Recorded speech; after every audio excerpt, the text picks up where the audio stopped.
ఎందుకు అంటే కాశ్మీర్‌లో ఉన్న ముస్లింలకి మార్పు ఎందుకు తేలేకపోతా ఉన్నారు? ఎందుకు వాళ్ళు టెర్రరిస్ట్‌లకి సపోర్ట్ చేస్తా ఉన్నారు? కొంతమంది ఎందుకు ఉంటా ఉన్నారు? ఇప్పటికి గూడా స్వాతంత్రం వచ్చి ఇన్ని రోజులైనప్పటికి గూడా ఇంకా ఎందుకు ఉంటా ఉన్నారు? గతంలో కాంగ్రెస్ ఉన్న పీరియడ్‌లో ఉన్నటప్పుడు నిజంగా మీరన్నట్టు ఆ మార్పు లేకుండే, వాళ్ళకి ఇది లేకుండే. కానీ మోడీ గారు వచ్చిన తర్వాత దానికి మొత్తం ఆపోజిట్ జరిగింది. ఇప్పుడు మీరు ఇంతకుముందు చూసినట్టయితే ఏ ఏ దాంట్లో చూసినట్టయితే చూడు ఇంతకుముందు కూడా మీరు కాంగ్రెస్‌లో ప్రభుత్వం ఉన్నప్పుడు మీరు గమనించిరో లేదో ఇన్ని దాడులు జరిగినాయి కదా మన మీద. ఇన్ని దాడులు జరిగినప్పుడు మన ఇండియా వాళ్ళు ఏం చేసిర్రు బతిలాడి మీకు దండం పెడతా ప్లీజ్ మా మీద దాడి చేయకూడదు అని చెప్పి బతిలాడుకున్నారు పాకిస్తాన్‌లోని. ప్లస్ మరి వేరే కంట్రీలో పోయి జర వీళ్ళకి చెప్పు మా దగ్గర దాడి చేయొద్దని చెప్పి వీళ్ళు బతిలాడుకున్నారు వీళ్ళు. మరి ఇప్పుడు ఏమైంది ఇలా? ఇలా వాళ్ళు పోయి బతిలాడుకుంటున్నారు.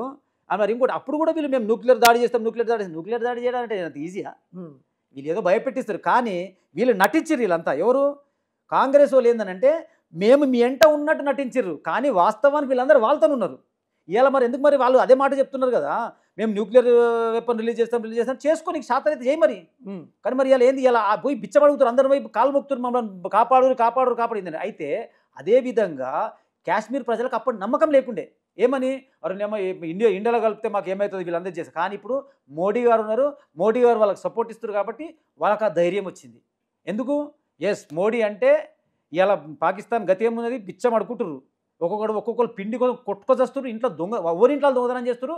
సిగ్గు శరం లేకుండా వాళ్ళ ఎవరు మన షరీఫ్ ఎవరు మన ఈయన వాళ్ళ army chief Pakistan army chief సిగ్గు లేకుండా పోయి దాచుకున్నాడు ఇయాల వీళ్ళు అందులో పోయేసి హ్మ్. బంకర్‌లో పోయి దాచుకుంటూ ఇక్కడ వాళ్ళ వైఫ్‌ని తీసుకుపోయేసేమో లండన్‌కి పంపించేసేసిండు. మళ్ళీ అదే మన మన మన సైనికులు ఛాతీ ఇప్పి చేసి ఆడ నిలబడాడు. ఇలా మనకు మమ్మల్ని రమ్మన్నా మేమొస్తాం. హ్మ్. అంటే మన ఇండియన్ బ్లడ్ అది. ఎందుకనంటే మనం భయపడి ఉరికిపెట్టోళ్ళం కాదు. అట్లా మోడీ గారు వాళ్ళకి ఆ ధైర్యం ఇచ్చిండు కాబట్టే, ఈరోజు వాళ్ళకి నమ్మకం వస్తుంది కాబట్టే, ఇయాల వాళ్ళే పాకిస్తానోళ్ళ మీద తిరగబడుతున్నారు. అరే మాకు మీ పాకిస్తాన్‌లాగా మమ్మల్ని కలపొద్దురా మిమ్మల్ని చెప్పు తీసుకొని కొడతాము. మమ్మల్ని కూడా అడక తినమంటారా మమ్మల్ని? ఇయాల మేము ఇండియాలో ఎంత సంతోషంగా ఉన్నాం. ఇయాల ఏ ముస్లిం ఇబ్బంది పడుతుంది చెప్పు ఇండియాలో? హ్మ్. అదే నువ్వు వేరే కంట్రీలో పోయి చూస్తే ముస్లిమ్స్ అని ఇబ్బంది పడుతుర్రు. కానీ మన మన ఇండియాలో ఎంత ఎవరైనా ఇబ్బంది పడుతుర్రా? స్వేచ్ఛగా ఉన్నారు. అందరూ మంచిగున్నారు. ఇటువంటి మూర్ఖులు చేయబట్టికే ఇప్పుడు అక్బరుద్దీన్ ఓవైసీ ఇక్కడ ఉన్నాడు. ఇటువంటి మూర్ఖులు చేయబట్టికే కదా వీళ్ళందరికీ విషం నూరిపోస్తుండు. ఇప్పుడు మొన్న అంతెందుకు వక్ఫ్ బోర్డ్ మొన్న అన్నారు. వక్ఫ్ బోర్డ్ విషయంలో చలో దారుసలాం అని అన్నాడు. హ్మ్. పోయి ఎత్తున మీటింగ్ పెట్టిరు కదా! మరి ఇలా మొన్న ఈ పహల్గామ్‌లో దాడి అయినప్పుడు మరి నీకు మీ వ్యక్తులు లేరు. అది అందులో ఎవడో ఒక్కడు వేరేవాడు ఉండింటే మరి ఇయాల నువ్వు ఎందుకు మీటింగ్స్ పెట్టలేదు? ఎందుకు ఇవన్నీ చేయలే? మళ్ళా మీదికేని ఇలా ఎవరు రేవంత్ రెడ్డి గారు మీటింగ్ పెడుతుంటే ఇలా క్యాండిల్ పట్టుకొని నిలబడాడు. అంటే ఇక నక్కజిత్తు లెక్కలు కదా ఇవన్నీ.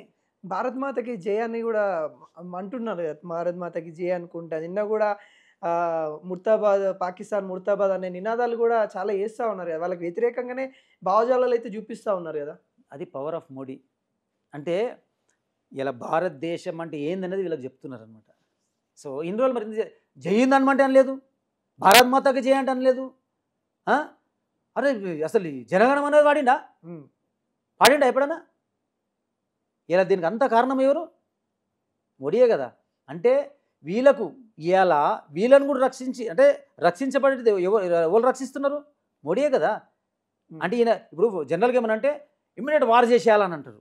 ఎందుకైతే లేదని కొంతమంది డౌట్‌లో పడుతున్నారు. హ్మ్. హ్మ్. కానీ మోడీ గారు అట్లా కాదు కదా! ఇప్పుడు వార్ అంటే డబ్బుతోని కూడుకుందనుకో, మిషన్‌లతోని కూడుకుందనంటే ఎంతైనా ఖర్చు పెట్టేస్తాడు ఆయన దేశం కోసం.